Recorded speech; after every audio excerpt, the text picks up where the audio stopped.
গণতন্ত্রের বিজয়, বাংলাদেশের বিজয়। দীর্ঘ গণতন্ত্র আন্দোলন সংগ্রামে বিএনপি ছিলেন। বিএনপি চেয়ারম্যান জনাব তারেক রহমান এই আন্দোলনের নেতৃত্ব দিয়েছেন। এই নেতৃত্বে বিজয় হয়েছে। এই বিজয়ের মধ্য দিয়ে যে গণতন্ত্রের বিজয় পেয়েছে, সেই বিজয়টাকে আরো কার্যকর করতে ইতিমধ্যে বিএনপি চেয়ারম্যান একটা নির্দেশনা দিয়েছেন।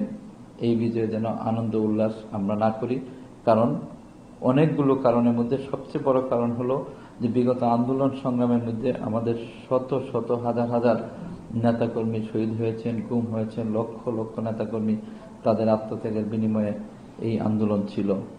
তারপরে সর্বশেষ 24শে আগস্ট যে গণ অভ্যুত্থান, জুলাই গণ অভ্যুত্থান হয়েছে, সেই গণ অভ্যুত্থানে নিহত হয়েছে, শহীদ হয়েছে, তাদের প্রতি আমাদের একটা ত্যাগ স্বীকার করা, তাদের প্রতি শ্রদ্ধা জানানো। দেশনেত্রী ম্যাডাম খালেদা জিয়া, গণতন্ত্রের মাতা, তিনিও ইন্তেকাল করেছেন। ওনার প্রতি আমাদের শ্রদ্ধা রেখে আজকে একটি কর্মসূচি আছে। সেই কর্মসূচিটা হলো যে সারা দেশে মসজিদ, ধর্মীয় প্রতিষ্ঠানে দোয়া প্রার্থনা করবেন স্ব স্ব ধর্মের ব্যক্তিগণ, যেন এই বিজয়টাকে আমরা কার্যকরভাবে পালিত করতে পারি। আগামী কল্যাণ রাষ্ট্র বাংলাদেশকে বিনির্মাণ করতে পারেন বিএনপি চেয়ারম্যান জনাব তারেক রহমান। আর ভারতের প্রধানমন্ত্রী যে অভিনন্দন জানিয়েছেন, ইতিমধ্যে ভারতের প্রধানমন্ত্রী সহ অন্যান্য দেশের সরকার প্রধান, ডাকস্থ কূটনীতিকগণ এই বিজয়কে অভিনন্দন জানিয়েছেন। তাদের এই অভিনন্দন জানাকে আমরাও স্বাগতম জানাচ্ছি, ধন্যবাদ জানাচ্ছি, কৃতজ্ঞতা জানাচ্ছি।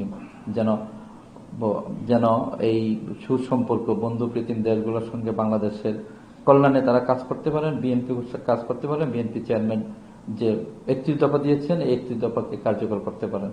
আপনাকে ধন্যবাদ। So people know they are a very this family, especially the Jia family, is very much popular in Bangladesh. Ebong the Tareq Rahman's dynamic leadership, and his father was a very honest man, President Jia. His wife Khaleda Jia and his son Tareq Rahman. Tareq Rahman dynamic leadership, the BNP got a landslide victory.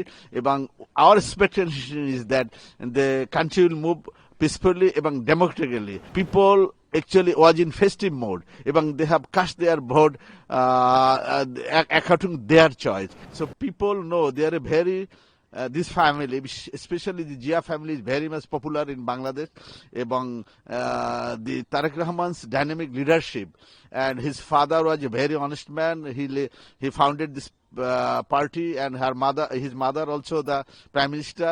From one family, you see the three important person in Bangladesh: President Jia, his wife Khaleda Jia, and his son Tareq Rahman. Tareq Rahman dynamic leadership, the BNP got a landslide victory. Ebong our expectation is that the country will move peacefully and democratically. After a long time, the Bangladeshi people exercise their voting right in Bangladesh. Especially, I think you'll see here that the people actually was in festive mode, এবং they have cast their vote according to their choice, but nobody pressed them. এবং this year there is no violence at all. That is something is a little bit violence, that is not considerable, but people enjoyed this election and exercised their voting right, especially according to their choice.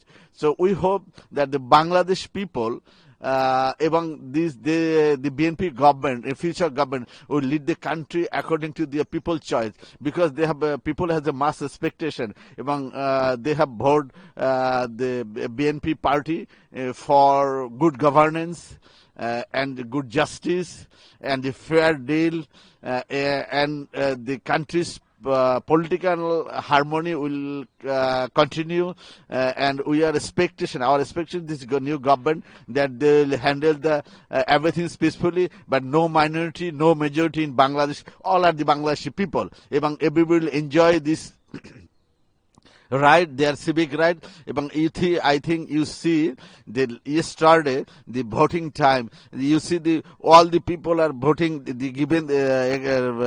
they have exercised their voting right, এবং there is no question of Hindus or the Muslims or the Buddhists or the Christian.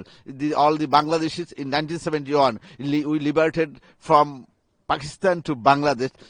Everybody, all the communities fight against the bloody Pakistani armies. So we think that the Bangladeshi people in future also they enjoy the voting right and exercise their right.